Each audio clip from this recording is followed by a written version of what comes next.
Hi, this is Lucy from ADFA, Anglican Relief Development Fund Australia.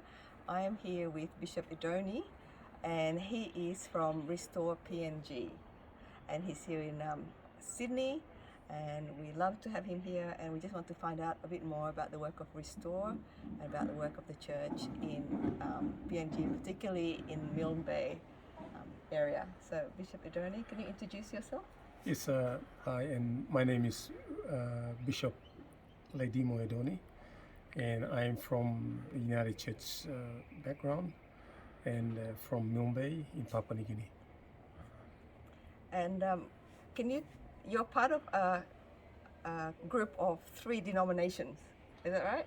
Can you tell us a bit more about this? Okay, so we have a union of the bishops from the Anglican Church, the Congregational Church, and also the United Church.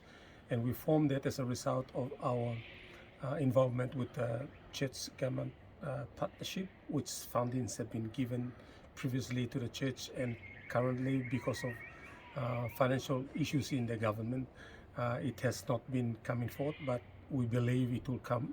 And so because of that union, we have come together to form that group so that we can be able to venture into how best we can help one another and save both in the theological training and of course in the social services, including the health and education service, which many of our institutions in Milne Bay province are run by the church agencies. Yes. So Milne Bay is, can you tell us where it is? So Milne Bay is in the eastern tip of Papua New Guinea, mainly in the island communities and a bit of mainland tip of Papua New Guinea. In geography, about 47% is land, while the remaining is only sea. So pretty much it's a maritime province where people are living on the mainland, and also many of them are on the islands. On the islands. Yes, and with all our institutions, including health facilities and education facilities, on the islands and also on the tip of the mainland. Yeah. Just quickly, how many, I read some statistics, churches, hospitals, and schools, how many? Yes, I'm more if you would like, informed with the United Church schools, and but there are about more than 200 schools and health facilities, over 60 health facilities. Yes. So, and they're all in the remote islands. All in the remote islands. Which takes us to the next question. Now, Restore mission is trying to get some maritime vehicles across from Australia. One was the ferry, which is still waiting to be refitted or something like that. Is that right? Yeah, yes. In Newcastle. And then there's another one. Endurance. Endurance. It's going to be called Endurance. Yes. So that's an 18-meter schooner. Is that right? And it's going to go there. That's the plan. That's right. What will these 2 maritime vessels do? So the biggest challenge in Milne Bay is, like I said, maritime, and we do not have airstrips there so that aircraft will go.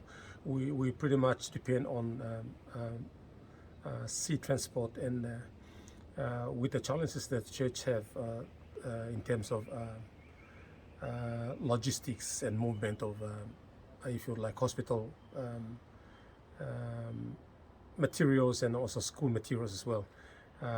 These ships will pretty much do the job that we are hoping that it will, when it comes, it will save the island communities and move not only in our islands but also the eastern tip of Papua New Guinea. In the Anglican area, we will move hospital and also school materials there. Yeah, so and even personnel. It'll do a lot for the province. It will do a lot for the province, and we're not only going to save people who are from our diocese or our pastorates. We're going to save people who are not also from our churches, but they will be beside us, and maybe there will be different churches, but we will still provide. So it'll be a witness to God and to the love of Jesus and the transforming work of the gospel. Yes. So I guess lastly, how can we be praying for your ministry and Restore PNG?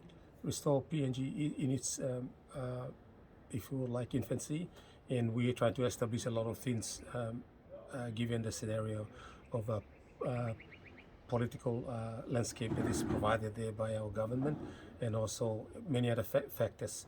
But if our friends and partners here be able to pray for restore on how best we can be able to deliver not only to our churches but also people in the area there, and our relationship with the government, the current elected members, so that we can establish a collaboration there. And that will be important, and also for our people against the virus itself. Yeah.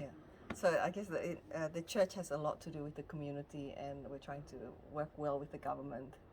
Yeah. And I think you mentioned earlier that with the ferry and the endurance, there's some sort of agreement with the government with maintenance, and we're trying to make it like a community thing, not just...